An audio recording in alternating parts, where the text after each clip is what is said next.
Magandang oras mga kababayan, mga ka-Golden Boy. Nako, ito na yung inaasahan natin. Mayroon na palang namumuong parang pagtipon-tipon ng mga protesters sa Iran ngayon. Ito yung third wave ng malakihang protest nationwide. 31 provinces ng Iran naghanda na pala ito. Kaya nako, hindi na yata abutin pa ng isang linggo kapag aatake itong mga taong to ay walang magawa ang IRGC, ang dami-dami niyan At saka siyempre, hindi lang makatingin diyan si Donald Trump. Halimbawa, minasakir yung mga nagprotesta na yan. Siyempre, maawa diyan si Donald Trump, kahit sino maawa dahil nagprotesta yan dahil sa gutom, dahil sa ekonomiya bumagsak, dahil sa mga demonyong IRGC leaders. Kaya kung lulusob yan sa Kapitolyo ng IRGC, ay siyempre nakatingin lang si Donald Trump dyan. At kapag may mangyaring masama sa mga mamamayan na yan, ay siguradong mag-back up si Donald Trump. Kung nasaan yung Santo Papa na Pope Leo, walang imik Tingnan natin pustahan tayo mga kababayan, mga ka-Golden Boy. Kapag merong namasakir dito sa itong nagplanong magprotesta na naman ng malakihang protesta sa Iran, kapag may mamasakir diyan na 37,000 na naman, katulad ng dati, 37,000 yung namatay noon, sa 2 araw lang yun may imik ba? May publicity ba si Pope Leo na, oy, kawawa, itigil nyo yan. Itigil nyo ang pamamaril sa mamamayan. Kawawa yan sa ngalan ng Diyos. Wala siyang sinabi. Wala yata siyang Diyos Iwan ko kung anong Diyos niya. Baka siya yung Diyos sa akala niya, no? Kaya ito, pustahan tayo. Donald Trump tutulong to sa mga protesters. Kapag may namatay diyan ay talagang magsalita si Trump. Ngayon, intayin natin kung anong reaksyon ng Santong ano ba yan? Santong kabayo ba yan? Santong Papa. Kung anong reaksyon niya. Sigurado ako walang reaksyon diyan. Kapag Iran niya na namamatay yung mga sibilyan na pinagbabaril, wala siyang reaksyon diyan. Pero kapag si Donald Trump ang maka-deadball ng mga IRGC dahil sa bomba, may reaksyon siya. Kapag si Netanyahu ang nagbubomba sa mga terorista sa Lebanon na mga Hezbollah, may reaksyon na naman siya. Noong binumba ng Israel ang Hamas diyan sa Gaza, may reaksyon pa rin siya against Netanyahu at against Trump. Pero dito, IRGC, sariling mamamayan, pinagbabaril, walang kasalanan, 37,000 patay and counting. Ngayon ay meron na naman mangyayari dito. Okay, so di natin patatagalin. Balik tayo, Fox News Channel. Breaking news. King's Institute for the Study of War is reporting Iran's top national security body is preparing for a possible new protest wave. The institute says economic conditions are King's Institute for the Study of War is reporting Iran's top national security body is preparing for a possible new protest wave. The institute says economic conditions are worsening and social pressure is building. Wala na talaga. Mababaliw ka niyan Kakain ka ng tao niyan baka pagdadaan yung opisyal ng IRGC, yun ang lutuin mo Pustahan tayo mga kababayan, ang cannibalism ay totoo yan, di ba, sa mga history ng mga sailors. Noong 18th century, mga sailors sa dagat, binagyo sila, nagutom, walang makain, walang isda dahil bagyo. Yung kinain nila yung mga kasama nila na nagkasakit na. Totoo yan. At kapag nagutom na talaga itong mga tao dito dahil 1.8 million reals na ang $1, ano pang mabibili mo ng pera mo? Hindi naman lahat ng Iranian ay milyonaryo. Imagine, bibili ka lang ng isang itlog, 1.8 million na yun, reals. Hindi pala, ang itlog pala na imported, dito lang sa atin ang mahal na itlog Doon sa Amerika, ang itlog doon ay centavos lang. Kaya sabihin natin, ang 1.8 million real ay isang dosinang itlog. Imported yon galing sa ibang bansa. So itlog lang ang nabili mo sa 1.8 million mo, ubos na ang pera mo, hindi ka pa nakabili ng bigas Kaya gutom na talaga ang mga tao diyan sa Iran. at hindi yan nakikita natin dahil walang ang hindi sila makapag-TikTok hindi makapag-Facebook, hindi makapag-YouTube yung mga tao sa Iran dahil palaging walang internet. Cut off na yung internet, putol na. Minsan nga, burnout palagi. Parang kahit na meron silang Starlink, hindi sila makagamit ng Starlink dahil burnout.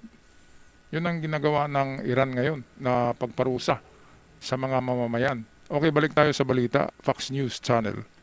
Former Army Special Operations Intelligence Analyst Brett Velikovich will be with me moments from now. I want to begin with Brian Yennis, who's now in Tel Aviv. Brian. Harris, and we're now learning that President Trump. Former Army Special Operations Intelligence Analyst Brett Velikovich will be with me moments from now.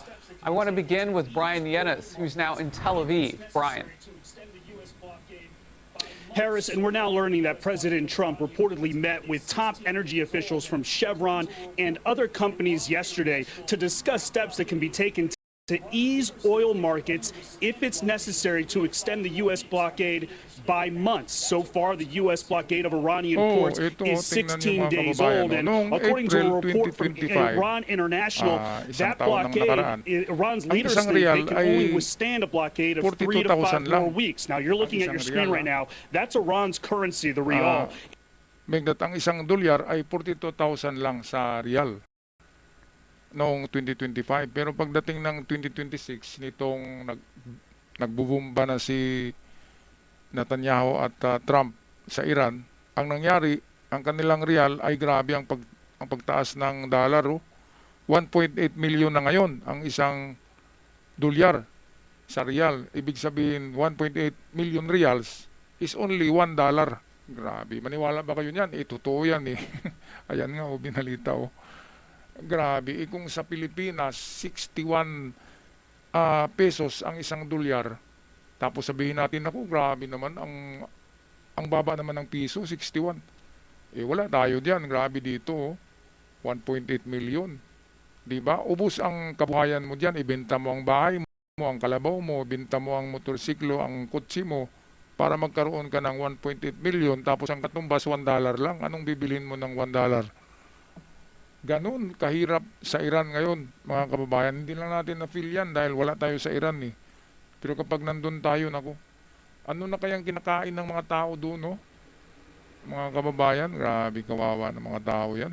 Tapos pinagbibitay pa, magsalita ka ng masama, bibitayin ka. Grabe, hinayupak na mga... Kung bibitayin yung mga IRGC na yan, kung pwede lang ako lilipad papuntang Iran, ay tutulong ako doon Mga kababayan. O balik tayo sa balita. It is now at a record low, the value dropping 98% over the last year.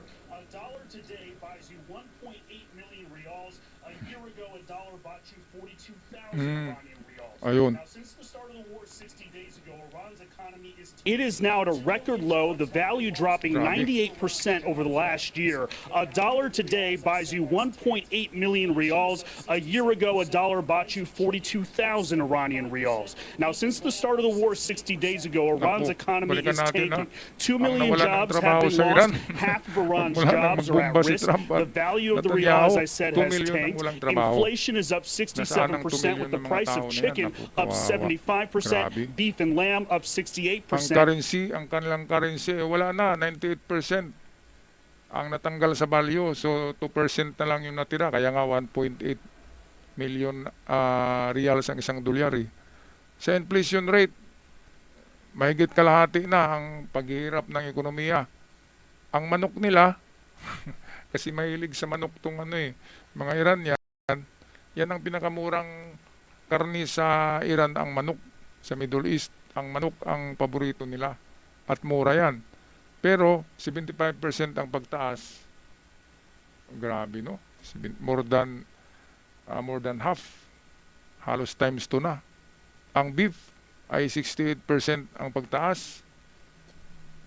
Ano pa kayang mga prime commodities? Lahat nagtaasan dito nga sa atin, kahit gasolina lang yung tumaas, ay nagtaasan din lahat ng mga damuho na mga negosyante. Nagtaasan din yung kanilang mga iris sila sa grocery, yung mga nakatatak, iris. Nakikita mo naman yung mga pinupunit nila na mga tag price. Tapos pinalitan ng bago.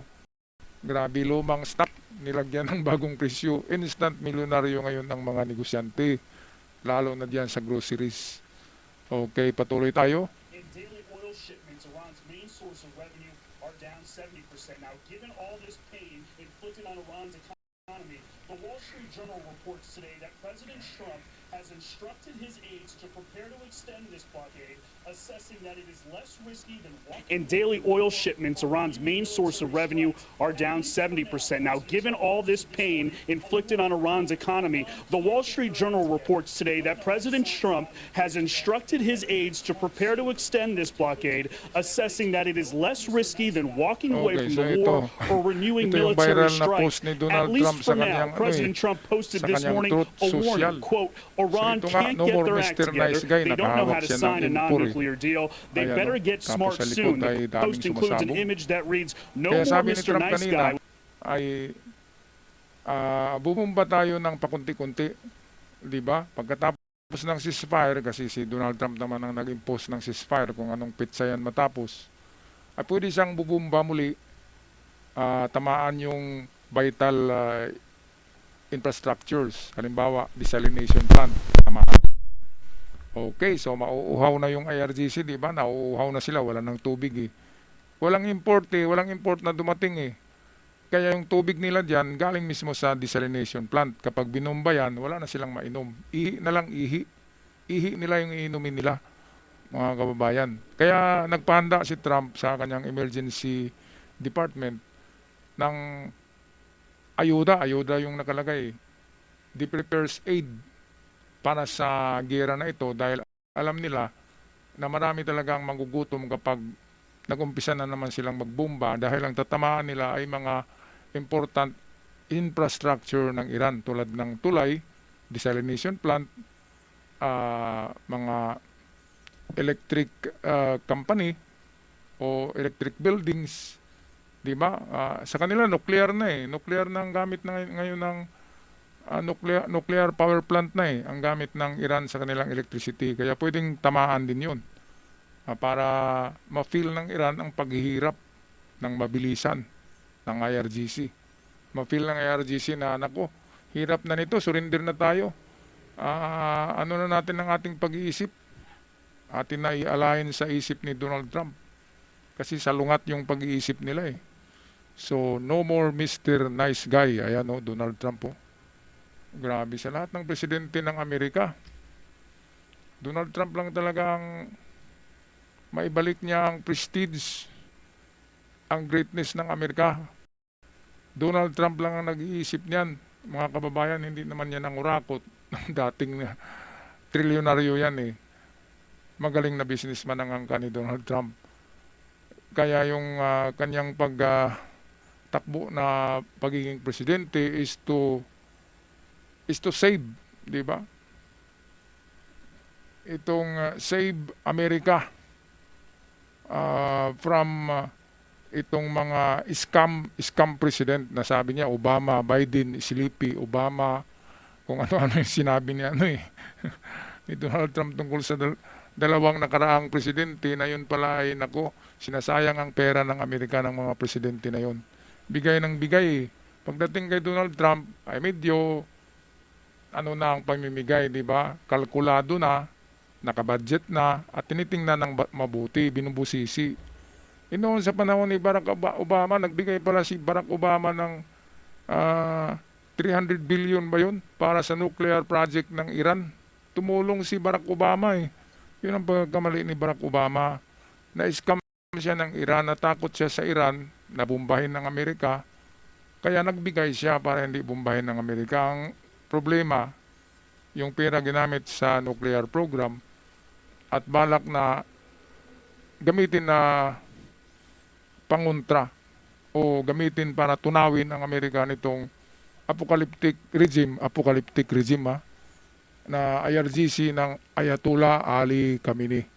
Okay, tapusin na natin ang balita ng Fox News Channel. President holding a gun surrounded by explosions. Now, the U.S. has surged more military assets to the region since the start of the ceasefire 3 weeks ago. Iran is warning of, quote, unprecedented military action if the U.S. continues seizing ships in its blockade and is ready. With the president holding a gun, surrounded by Ayun. explosions. Now, So, the U.S. nagbanta has ang surged Iran na more nagbanta military na assets kapag to the region ipagpatuloy daw since ng the start of Amerika the ang mga ceasefire blockade 3 ng weeks ago. lumabas-pasok ng Iran mga is warning of, quote, sasakyan nila ay unprecedented gagawa sila military ng action military if action. the U.S. Sabi ng Iran continues yun, seizing ships ibig in its sabihin, papalag blockade sila. and is Ay, ready for paano the sila war makapalag? to restart. Yung natira sa kanila na Navy assets ay yung mga speedboat na lang. Merong mga nasa 100 plus yata na speedboat na merong missile na karga na maliliit tsaka machine gun. Walang silbi yun. Kapag lumabas yun sa open na karagatan, makikita yun ng mga piloto nitong mga jet fighters na tinatawag na Warthog. Ang Warthog ay yan yung para sa ganyan, mga mababa na altitude na pagbubumba. Yan yung kanyang expertise eh. Warthog na eroplano ng Amerika na merong Gatling gun na grabe. Isang segundo bubuga ng 4,000 rounds, 1 second lang yun ha, 4,000 rounds ang ibubuga. Grabe. At ang bala nun ay ang lalaki, ganun kahaba eh. 130 millimeter ang bala nun, malalaki. Parang kanyon nga eh. Maliliit na kanyon na bala yung sa Warthog na eroplano. Kaya butas-butas kahit barko kayang palubugin nun. Eh lalo na yung mga speedboat na Mosquito ang tawag ng Iranian Navy. Wala yan. Kapag lalabas yan sa open ocean, makikita yan eh. Diyan lang sa Strait of Hormuz dahil nga naka-choke, maliit. Bigla lang sila lalabas at rarapido at babalik na naman sila sa pagtatago. Kaya hindi sila makikita. Pagpunta doon ng jet fighters ng Amerika, wala na. Nakatago na yung mga speedboat. Pero kapag lalabas sila sa medyo malawak na karagatan, tapos sila. Kaya yung banta-banta nila na aatake sila sa blockade kapag hindi itigil ang blockade. Hanggang salita, hanggang panaginip na lang yan. Wala talaga. Talo na economically, militarily. Sabi ni Trump, kahit spiritually, talo na yan. Talo na yan kahit saan nadigmaan. Ang IRGC na yan, wala na. Nanaginip na lang yan. Buti nga, binuhay pa sila ni Trump eh. Pwedeng silang pulbusin in just 4 hours. Sabi ni Trump, kaya ko kayong pulbusin in 4 hours. Gagamitan ko kayo ng 100 B-2 bombers, tapos kayong lahat. Pero hindi ginawa ni Trump. Kasi ano na yun, overkill na yun. Si Trump, kalkulado yung kanyang mga galaw. Kalkulado at makatao dahil Kristiyano. Okay, ako'y magpaalam na mga kababayan, mga kagulin boy. Maraming salamat sa lahat at sa aking Iwit followers. At sa mga nag-subscribe ngayon, malaking tulong ang subscription. Ako'y magpaalam na. Ingat kayong lahat.